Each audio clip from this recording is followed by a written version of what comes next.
Alright, today we're going to learn how to solve rational equations. Alright, for this problem, what we're going to actually do is solve for the variable. Now, the first step we have to do is look at all our denominators. Remember, you cannot add or subtract fractions unless they have the same denominator. So, we're going to have to factor whichever denominators we can, and then combine them to make a common denominator. If we look at our first denominator, m squared minus m, we can actually factor this using the GCF method, where we pick out the greatest common factor. In this case, it's m. And then left over, when you divide the original expression by the GCF, is m minus 1. For our second fraction, m cannot be factored because it's by itself, so we got to leave it as is. And then our third fraction is the same way. We use the GCF method to factor out m and leave m minus 1 as our leftover.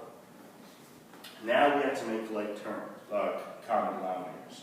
Remember, it has to be for all three fractions. Alright? So, just like we did in the last lesson with the addition and subtraction, we're going to write down everything we see without any repeats. So the first term I see right now is an m. Second term I see is m minus 1.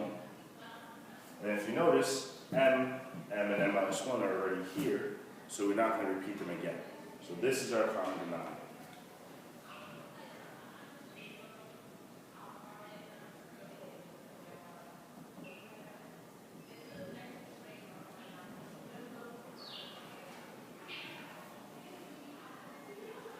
Now, we have to identify what we did to the first denominator, to the original denominator, to get our new one.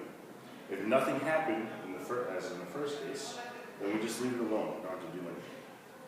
For our second fraction, though, if you notice, m minus 1 is the new term. So we have to multiply the top by m minus 1 as well.